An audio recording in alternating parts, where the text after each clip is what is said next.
की बात यह है प्रेमियों कि हम तो उन मुर्दों को पूजते हैं, डर लगता है हमें उन मुर्दों को। अगर एक पल के लिए भी किसी को याद आता है तो आके कहते हैं कितने मेरे पास रोजाना आते हैं। किसी सपने में मुझे एक काला आदमी दिखाई दिया, एक सफेद कपड़े पहने था वो दिखाई दिया। अरे सपने में दिखाई दिया, जो जिंदा दिखाई देते उनसे कभी नहीं डरते हो, उनके तो लाखों बुराइयां करते फिरते हो, चाहे सफेद कपड़े पहने हो, चाहे काले कपड़े पहने हो, और चाहे कैसे भी कपड़े पहने हो।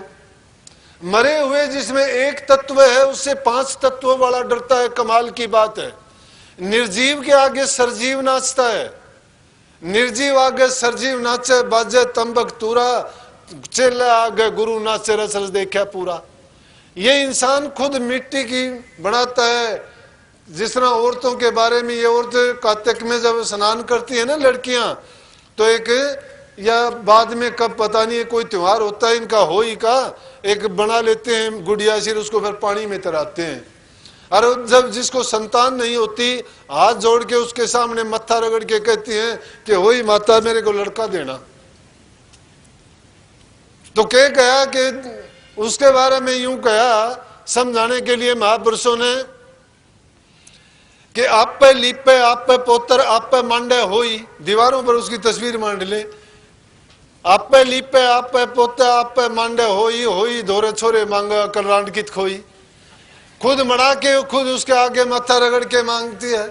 ये हालत इंसान की भी है। ये सरजीव है, इसमें जीव है, जीवधारी है, समझ है, सारी क्रिया करता है, लेकिन अपने हाथ से मिट्टी की बनाओ, चाहे वो पत्थर की बनाओ, चाहे छीणी हथौड़ों से काट के बनाओ, उस मूर्ति को खुद सजा कर खुद ही हाथ जोड़ता है उसके सामने। खुद बनाई है, मिस्त्री से बनवाई है, उसके आगे हाथ जोड़ते हैं। अरे बनवाते हैं, लेकिन उनका अब ये मतलब नहीं कि वो तुम्हारा कोई काम कर देंगे। वो जड़ है, एक तत्व है, वो मिट्टी तत्व है। इंसान में तो 5 तत्व है, जल अग्नि वायु पृथ्वी आकाश, तीनों तत्व है, तीनों गुण इसमें। 5 तत्व और तीनों गुण है, रजोगुण तमोगुण और सतोगुण। ये सारे मिलके सारी सृष्टि की रचना है, और वही एक इंसान में इकट्ठे कर रखे। और किसी जीव में ये ताकत नहीं दी गई, ना किसी पदार्थ में ये चीजें इकट्ठी की गई। किसी में एक तत्व प्रधान 4 खान के जीव हैं। कोई अंडे से पैदा होते हैं, कोई जेर से पैदा होते हैं, कोई जल से पैदा होते हैं, कोई पसीने से इससे पैदा होते हैं। ये 4 खान में 84 लाख योनि के जो जितने भी जीव हैं, इनमें से इंसान भी 4 लाख प्रकार के हैं। लेकिन उन 4 लाख प्रकार के में भी अकेला इंसान, भूत गंधर्व पितर बांदर भालू, उनमें ये ताकत नहीं है। देवता जितने भी हैं उनमें ये ताकत नहीं है। किसी में एक तत्व प्रधान है, किसी में 2 तत्व है, किसी में 3 है, लेकिन इंसान में 5 तत्व हैं। और किसी में 1 गुण है, किसी में 2 गुण है, लेकिन इंसान में तीनों गुण हैं। तो त्रिगुणात्मक शक्ति है इसमें, 5 तत्व हैं। जो ब्रह्मांड में रचना की गई वो छोटा ब्रह्मांड रूप इंसान का खुद है। इसीलिए तो कहा कि इंसान तुझे ये अवसर मिला है और ये अवसर तेरा हाथ से चला गया तो फिर तेरे हाथ कुछ नहीं रहेगा। जो करना है वो अभी कर। और कैसे करेगा उसको, कि उसके पास जा जो इस चीज को जानता है, शब्द भेदी गुरु की खोज कर ले। इसलिए फोकट धर्म में ना फंस। फोकट धर्म में अगर फंसा तो तेरा अकाज हो जाएगा, जीवन बेकार चला जाएगा, और फिर तुझे ये मौका बार बार नहीं मिलेगा।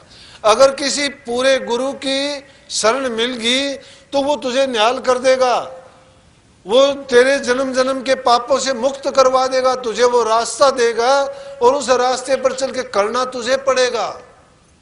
ये मत सोचना कि गुरुओं के पीरों के पास जाओगे कि वो तुम्हारे पास कोई अपनी कमाई तुम्हारे हाथ पर रख देंगे। कमाई तुम्हें करनी पड़ेगी। वो कमाई क्या है कि अभ्यास करना पड़ेगा। अभ्यास किस चीज का करोगे? नाम का करोगे, शब्द अभ्यास करो, रोजाना करो। जब धीरे धीरे उसको करते चले जाओगे, तुम्हें जब उसमें रस और आनंद आना शुरू हो जाएगा। अरे बाहर के मंदिरों में बहुत घूम लिए, कभी अंदर के मंदिर में भी जाना सीखो। बुराइयां तुमने बहुत करके देखी संसार के, कभी अच्छाई करना भी सीखो। संसार के पदार्थों को तुमने बड़ा भोगा है, बाहर के नज़ारे बहुत देखे हैं, कभी अंदर के नज़ारे देखने की कोशिश करो जो इससे लाखों करोड़ों गुना ज़्यादा अच्छे नज़ारे हैं। ऐसे ऐसे नज़ारे तुम अंदर में देखोगे कि बाहर यहाँ कल्पना भी नहीं कर सकते।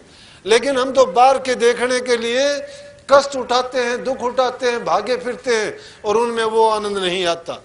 बाहर के रसों में, बाहर की चीज़ों में खोजते फिरते उस स्वाद को। कभी उस अमी की बूंद का स्वाद भी लेना सीखो जो धुर से आती है। तुम बाहर की धुनों में बड़े इन कानों को और अपने आप को उलझाया फंसाया है। कभी उस अंदर की धुनों को भी सुनना और उस सुरत के कानों से सुन के देखो कि बाहर की धुन उसके सामने कुछ भी मायने नहीं रखती, फीकी लगती है। और वो रस जब आएगा तो ये रस नहीं भाएगा आपको। उसका तो कोई वर्णन नहीं कर सकता। वो गूंगे का गुड़ क्यों कह दिया कबीर साहब ने कि गूंगा जो गुड़ खा लेता है उसका स्वाद का वर्णन नहीं कर सकता। तो इसलिए उस स्वाद को कौन चखता है? हमारी सूरत चखती है। सूरत कौन सी है? उसको रूह कहो, परमात्मा आत्मा कहो, वही परमात्मा की अंशी है और वही उसका आनंद लेती है, वही उनको देखती है, वही अनुभव करती है। तो उसके हाथ